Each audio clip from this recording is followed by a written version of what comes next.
ഇറാന്റെ അപ്രതീക്ഷിത നീക്കം ലോകത്ത് വലിയ ചർച്ചയാവുകയാണ്. ഇന്ത്യക്ക് മറ്റ് ലോകരാജ്യങ്ങൾക്ക് വലിയ ആശ്വാസമില്ലാത്തത് അമേരിക്കയ്ക്കും ഇസ്രായേലിനും മാത്രം. നിർണായകമായ ഈ ചുവടുമാറ്റം ഇറാൻ നടത്തിയിരിക്കുന്നത് ഹോർമുസ് കടലിടുക്കുമായി ബന്ധപ്പെട്ടാണ്.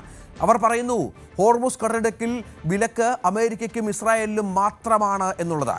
ഹോർമുസ് കടലിടുക്ക് സംബന്ധിച്ച പ്രതിസന്ധികൾ തുടരുന്ന പശ്ചാത്തലത്തിലാണ് സുപ്രധാനമായ ഈ തീരുമാനത്തിലേക്ക് ഇറാൻ എത്തിയിരിക്കുന്നത് എന്നത് നിർണായകമാണ്.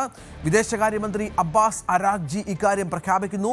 ഹോർമുസ് കടലിടുക്ക് തന്ത്രപ്രധാനമായ പാതയാണ്, അതിപ്പോഴും തുറന്നു തന്നെയാണ് കിടക്കുന്നത്. പക്ഷേ വിലക്കുള്ളത് അമേരിക്കയ്ക്കും ഇസ്രായേലിൻ്റെയും കപ്പലുകൾക്ക് മുന്നിൽ മാത്രമാണ്, അല്ലാതെ പാത പൂർണ്ണമായും അടച്ചിട്ടില്ല എന്ന് പറയുകയാണ്. തുറന്നു കിടക്കുന്നു.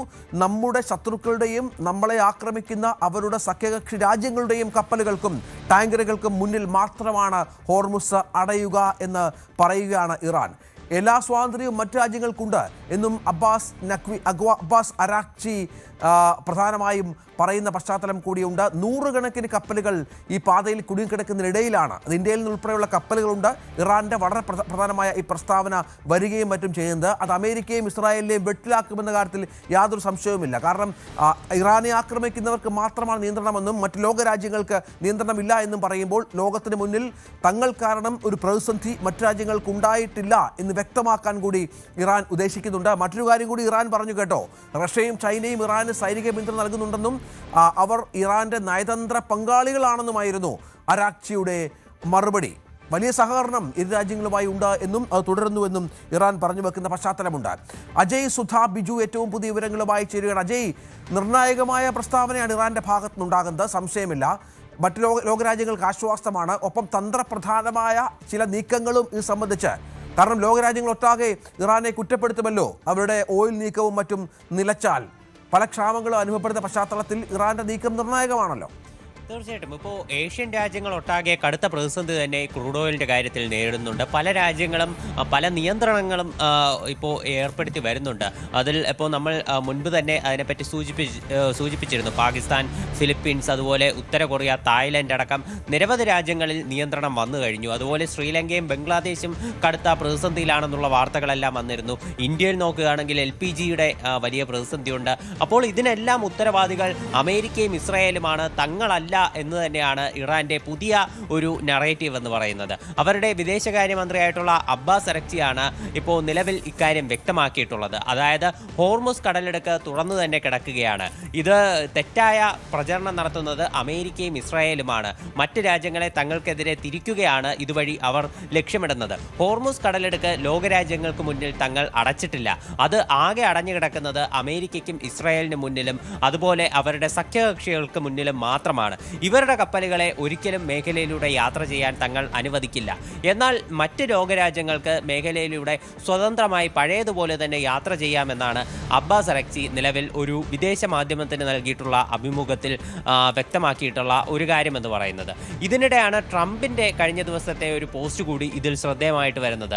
ട്രംപ് കഴിഞ്ഞ ദിവസം പറഞ്ഞത് ഈ ഹോർമുസ് കടലിടുക്കിൻ്റെ സുരക്ഷയ്ക്കായി അതുവഴി വ്യാപാരം നടത്തുന്ന എല്ലാ രാജ്യങ്ങളും ഒന്നിക്കണമെന്ന് ട്രംപ് കഴിഞ്ഞ ദിവസം ആവശ്യപ്പെട്ടിരുന്നു. അപ്പോൾ ഇതിനൊരു കൃത്യമായ മറുപടി കൂടിയാണ് നിലവിൽ അബ്ബാസ് അരാഗ്ചിയുടെ ഈ പ്രസ്താവന എന്ന് പറയുന്നത്. അതായത് മറ്റ് രാജ്യങ്ങൾക്ക് മുന്നിൽ തങ്ങളുടെ ഒരു സൗഹൃദത്തിനാണെങ്കിലും മറ്റ് നയതന്ത്ര ബന്ധത്തിനാണെങ്കിലും ഒരു വീഴ്ചയും ഉണ്ടായിട്ടില്ല എന്നതുകൂടി ഇതിലൂടെ അവർ വ്യക്തമാക്കുന്നു. അതുപോലെ തന്നെ അവരുടെ ഇറാനകത്തുള്ള ഒരു മിലിറ്ററി വിങ് നിലവിൽ വ്യക്തമാക്കിയിട്ടുള്ള ഒരു കാര്യമെന്ന് പറയുന്നത് ചില അയൽ രാജ്യങ്ങളിൽ US-ഉം ഇസ്രായേലും അവരുടെ അതായത് ഇറാൻ്റേതിന് സമാനമായിട്ടുള്ള ചില ഡ്രോണുകൾ ഉപയോഗിച്ചുകൊണ്ട് ആക്രമണം നടത്തുന്നുണ്ട്. ഇതൊരു ഷാഡോ അറ്റാക്കാണ്. ഇതുവഴി അവർ ഇറാനെയാണ് ലക്ഷ്യം വെക്കുന്നതെന്നാണ് ഇപ്പോൾ നിലവിൽ അവർ വ്യക്തമാക്കിയിട്ടുള്ളത്. അതായത് ഇറാൻ്റേതിന് സമാനമായിട്ടുള്ള ഡ്രോണുകൾ ഉപയോഗിച്ച് അയൽ രാജ്യങ്ങളായിട്ടുള്ള തുർക്കി അതുപോലെ ഇറാഖ് അടക്കമുള്ള രാജ്യങ്ങളിൽ ആക്രമണം നടത്തുന്നു. ഇതുവഴി ഇതിൻ്റെ പഴി നേരെ ഇറാൻ്റെ തലയിൽ ഇടാൻ വേണ്ടി ശ്രമിക്കുന്നു. ഇതാണ് അവർ വ്യക്തമാക്കിയത്. ഇത് കഴിഞ്ഞ ദിവസങ്ങളിൽ നിരവധി ആക്രമണങ്ങൾ ഇതേപോലെ സമാനമായിട്ടുള്ള രീതിയിൽ ഈ മറ്റ് രാജ്യങ്ങൾ നടന്നിരുന്നു. ഇറാഖിൻ്റെ പല പ്രദേശങ്ങളിലേക്കും ഈ ഡ്രോണിൻ്റെ അവശിഷ്ടങ്ങൾ വീണ് നിരവധി പേർക്ക് പരിക്കേൽക്കുന്ന സ്ഥിതിയുണ്ടായി. അതുപോലെ തന്നെ തുർക്കിയിൽ ഉൾപ്പെടെ ആക്രമണം നടന്നിരുന്നു. അപ്പോൾ ഇതിലും തങ്ങളെ പഴിക്കേണ്ട കാര്യമില്ല എന്നാണ് ഇറാൻ നിലവിൽ വ്യക്തമാക്കുന്നത്. തീർച്ചയായും മറ്റൊന്ന് ഖാർഗ് ദ്വീപുമായി ബന്ധപ്പെട്ട് വളരെ പ്രധാനപ്പെട്ട ചില പരാമർശങ്ങൾ ട്രംപിൻ്റെ ഭാഗത്തുനിന്നുണ്ടാകുന്നുണ്ട്.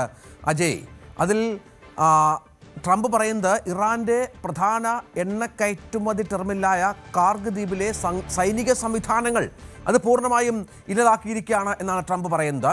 US പ്രസിഡന്റ് ഇക്കാര്യം അവകാശപ്പെടുന്ന പശ്ചാത്തലം കൂടിയുണ്ട്. ഹോർമുസ് കടലിടുക്കിലൂടെ പോകുന്ന എണ്ണക്കപ്പലുകളെ ആക്രമിക്കുന്നത് ഇറാൻ നിർത്തിയില്ലെങ്കിൽ കാർഗിലെ എണ്ണ ശുദ്ധീകരണ സംഭരണ സംവിധാനങ്ങൾ ചാരമാക്കുമെന്ന് ഭീഷണിപ്പെടുത്തുകയാണ് ട്രംപ്. ഇസ്രായേലും US ചേർന്ന് ഇറാനോട് ചേർന്ന് നടത്തുന്ന യുദ്ധം 3-ാം ആഴ്ചയിലേക്ക് കടന്നിരിക്കവെയാണ് ആഗോള ഇന്ധന പ്രതിസന്ധി പൂർവാധികം പരുങ്ങലിലാക്കുന്ന ട്രംപിൻ്റെ ഈ നടപടി വരുന്നത് എന്നത് ഏറ്റവും പ്രധാനപ്പെട്ട ഒന്നാണ്. കാർഗ് ദ്വീപിൽ 90-ലേറെ ഇടങ്ങളിൽ വ്യോമാക്രമണം നടത്തിയെന്നും US പ്രസിഡന്റ് പറയുന്നുണ്ട്. ആക്രമണത്തിൽ എണ്ണയുമായി ബന്ധപ്പെട്ട സംവിധാനങ്ങൾക്ക് കേടുപറ്റിയിട്ടില്ലെന്നും അവകാശവാദമുണ്ട്. പതിവ് പോലെ എണ്ണക്കയറ്റുമതി തുടർന്നെന്നുമൊക്കെ ഇറാന്റെ വാർത്താ ഏജൻസി പറയുന്നുണ്ട് എങ്കിൽ പോലും വളരെ പ്രധാനപ്പെട്ട വ്യോമ പ്രതിരോധ സംവിധാനം, നാവികത്താവളം, വിമാനത്താവള നിയന്ത്രണ ഗോപുരം, എണ്ണഖനനം ചെയ്യുന്ന കമ്പനികളൊന്നിൻ്റെ ഹെലികോപ്റ്റർ ഇടുന്ന സ്ഥലം എന്നിങ്ങനെ US ആക്രമിച്ചു എന്നാണ് ഇപ്പോൾ ഇറാൻ പറയുന്നത്. അതേസമയം ഹോർമുസ് കടലിടുക്കിലൂടെ പോകുന്ന കപ്പലുകൾക്ക് US നാവികസേനാ കപ്പലുകൾ ഉടൻ അകമ്പടി നൽകുമെന്നും ട്രംപ് വെള്ളിയാഴ്ച പറഞ്ഞു. ഇത്തരത്തിൽ വളരെ പ്രധാനപ്പെട്ട ഒരു നീക്കം കാർഗുമായി ചേർത്ത് US നടത്തുന്നുണ്ട്. കാർഗിൽ എണ്ണ സംഭരണ കേന്ദ്രങ്ങളെ ഇനി ആക്രമിക്കുമെന്നാണ്. അതായത് ഇറാൻ ഇനിയും ഹോർമുസിലൂടെ പോകുന്ന കപ്പലുകളെ ആക്രമിച്ചാൽ എണ്ണ സംഭരണ കേന്ദ്രങ്ങളിലേക്ക് ആക്രമണം മാറ്റുമെന്ന് പറയുമ്പോൾ അത് വലിയ ഗുരുതരമായ സാഹചര്യം സൃഷ്ടിക്കും. ലോകത്തിൻ്റെ എണ്ണ ലഭ്യതയ്ക്കൊക്കെ വലിയ പ്രശ്നങ്ങൾ ഉണ്ടാക്കുന്ന കാര്യത്തിൽ സംശയമില്ല. ട്രംപിൻ്റെ ഈ അവകാശവാദത്തെക്കുറിച്ച് അജയ് സുധാബിജു. ഇപ്പോൾ നിലവിൽ ഒരു ഓയിലുമായി ചേർന്ന് നിൽക്കുന്ന ഒരു യുദ്ധമാണ് നിലവിൽ നടന്നുകൊണ്ടിരിക്കുന്നത്. അതായത് അമേരിക്കയുടെ ഒരു പെട്രോ ഡോളർ കൺസെപ്റ്റിനെ തന്നെ അട്ടിമറിച്ചുകൊണ്ട് അമേരിക്കയുടെ ലോക മേധാവിത്വത്തെ ചോദ്യം ചെയ്യുകയാണ് ഇറാൻ ഇതുവഴി ലക്ഷ്യമിട്ടിരുന്നത്. അതായത് ഹോർമുസ് കടലിടുക്ക് വഴിയുള്ള ചരക്ക് ഗതാഗതത്തെ പൂർണ്ണമായും തടഞ്ഞുകൊണ്ട് അമേരിക്കയുടെ ഒരു ലോക പോലീസ് എന്നുള്ള ആ സ്ഥാനം അത് തകർക്കുക, അമേരിക്കയെ സാമ്പത്തികമായി വെല്ലുവിളിക്കുക, ഇതൊക്കെ ഇറാൻ ലക്ഷ്യമിട്ടിരുന്നു. അപ്പോൾ ഇതിന് പകരം എന്നുള്ള രീതിയിലാണ് ഇറാനുള്ളിലെ തന്നെ നിരവധി ഈ എണ്ണ സംഭരണ കേന്ദ്രങ്ങൾ ലക്ഷ്യമാക്കി അമേരിക്കയുടെ ആക്രമണം നടന്നത്.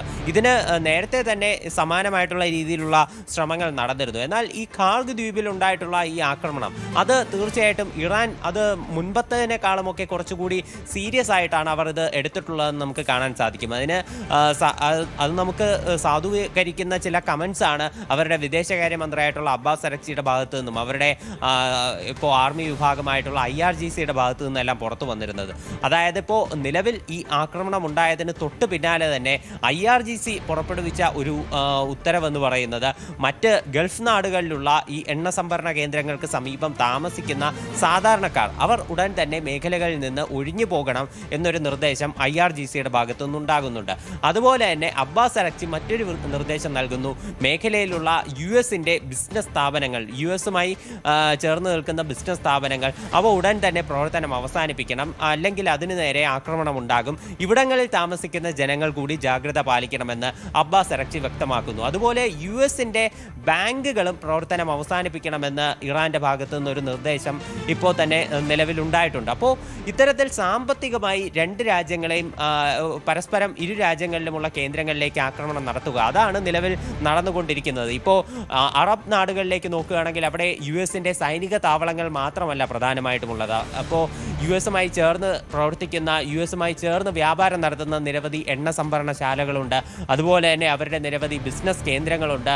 ഇപ്പോൾ ദുബായിലൊക്കെ നിരവധി അത്തരം സെൻറ്റേഴ്സ് പ്രവർത്തിക്കുന്നത് നമുക്ക് വളരെ ഫെമിലിയർ ആയിട്ടുള്ള കാര്യമാണ്. അപ്പോൾ അവിടെയൊക്കെ ഇത്തരം ആക്രമണം നടത്തും എന്നൊരു ഭീഷണി നടത്തുമ്പോൾ അത് അമേരിക്കയെ സാമ്പത്തികമായി കൂടുതൽ ഒരു ബുദ്ധിമുട്ടിലേക്ക് തള്ളിവിടുക, അത് തന്നെയാണ് ഇറാന്റെ നിലവിലെ ഒരു ലക്ഷ്യമെന്ന് പറയുന്നത്. കൂടുതൽ വാർത്തകൾക്ക് News 18 Keralam YouTube channel subscribe ചെയ്യുക.